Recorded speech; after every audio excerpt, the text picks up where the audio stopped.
Après plus d'un an de gestion par un comité de normalisation, le football gabonais est en phase de redevenir une vraie institution. L'élection de son président, Pierre-Alain Mongengi, 24 voix contre 8 pour son challenger Dieudonné Mokanyi Wangou, ce dimanche 30 mars 2014 à Libreville est une preuve. Ce qui d'ailleurs satisfait le déplacement et la présence sur les lieux du scrutin des experts de la FIFA.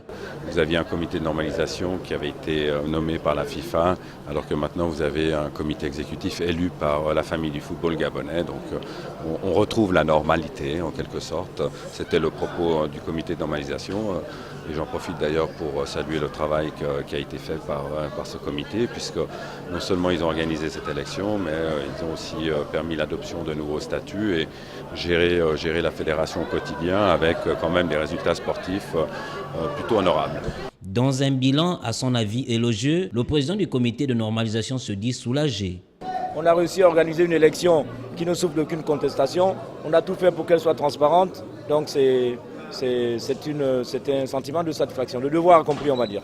Satisfait de l'issue du scrutin, le nouveau président esquisse quelques plans de son action à venir à la tête de la FEGAFOOT, notamment la recherche d'un nouvel entraîneur pour l'équipe nationale. Notre équipe nationale a ce souci, le manque d'entraîneur national. C'est le chantier, disons, immédiat pour nous.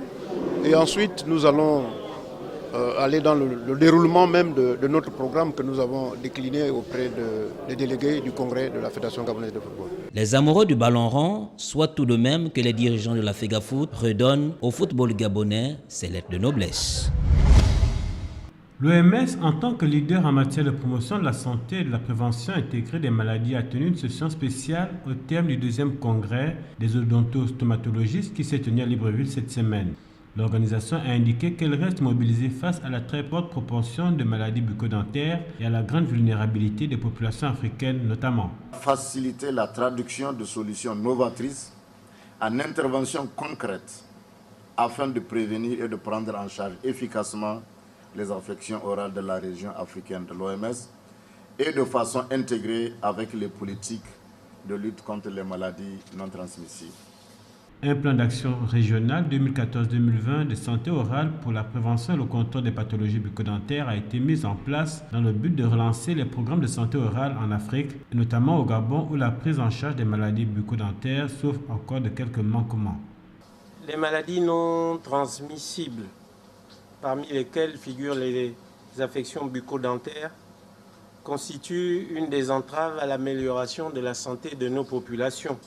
Les populations vulnérables et socialement défavorisées de notre pays sont de plus en plus atteintes de ces maladies non transmissibles et les affections bucco-dentaires y occupent une place très importante.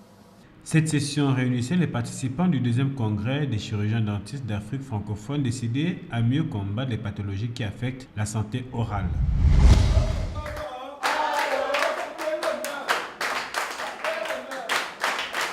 Chants, danse et remise de parchemin, telle était l'ambiance qui a prévalu au terme d'une formation d'une semaine réservée aux formateurs d'animateurs de colonies de vacances. Une véritable joie pour les participants.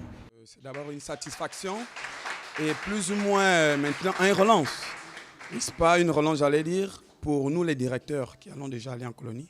D'ores et déjà, nous remercions le ministère. Je suis très contente, j'ai eu mon attestation de stage, ça a été. Une formation qui n'aurait pas été possible sans l'apport de la direction des loisirs. Je suis un responsable de loisirs comblé de ce que d'autres animateurs bénévoles vont remplir l'effectif que nous disposons déjà. Ce qu'il faut reconnaître, c'est que dans les pays développés, ils ont pu quantifier la valeur du travail des bénévoles. Les bénévoles contribuent de beaucoup dans l'économie d'un pays à partir du moment où ils encadrent de façon bénévole, pendant leur temps libre, les activités des jeunes. C'est une formation qui consistait à l'application de certains modules pour un meilleur encadrement des vacanciers.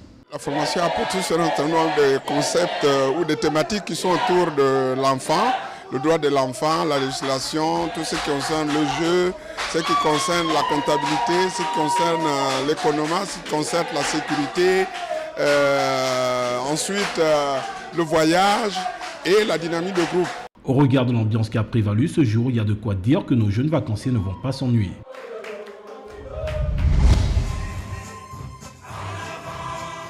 Placé sous le signe de la maturité, l'an 46 du Parti démocratique gabonais en différé au premier siège du 3e arrondissement s'est tenu samedi dernier à l'école d'Akébé. Une opportunité pour les jeunes et les femmes de s'affirmer. Il convient de rappeler ici que le Parti démocratique gabonais est la plus ancienne, la plus visible et la plus dynamique des informations politiques du Gabon. En sa double qualité de secrétaire communal et député de ce siège, Vincent de Paul Ngondjou a axé son propos sur le plan stratégique Gabon émergent et le pacte social. Le pacte social, initié par le président de la République, a l'ambition de corriger les limites des programmes sociaux qui n'ont pas toujours été efficaces. Toutefois, c'est un combat de longue haleine pour lequel le distingué camarade Ali Bongo Ondimba et son équipe gouvernementale à la tête de laquelle le Premier ministre, nous ne devons pas oublier que la commémoration de l'anniversaire du parti doit également être pour tous les militants un moment de recueillement, de réflexion sur le chemin parcouru et les perspectives qui peuvent s'en dégager. Pour les PDGistes, l'heure était au recueillement et penchent désormais leur réflexion sur les perspectives qui peuvent être dégagées pour l'avenir. Dans le cadre de la commémoration des 46 ans de vie du Parti démocratique gabonais au premier siège du 3e arrondissement, il faut dire que le plan d'action sociale est véritablement devenu le cheval de bataille du chef de l'État et du parti au pouvoir. Pour ce faire, une équipe du Fonds national d'aide sociale a accompagné l'action de cette formation politique pendant cette fête. L'aide sociale, c'est un système qui s'inscrit dans un mécanisme qui permet en fait de répondre au système de protection sociale. La protection sociale, c'est l'ensemble de mécanismes qui permettent de répondre aux risques sociaux.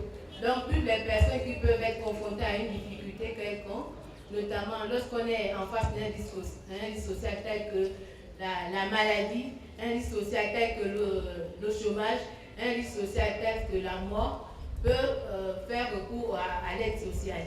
L'aide sociale, c'est tout ce qui permet à toute personne qui présente une difficulté quelconque de pouvoir subvenir à ses besoins parce qu'il lui manque des moyens pour pouvoir répondre efficacement.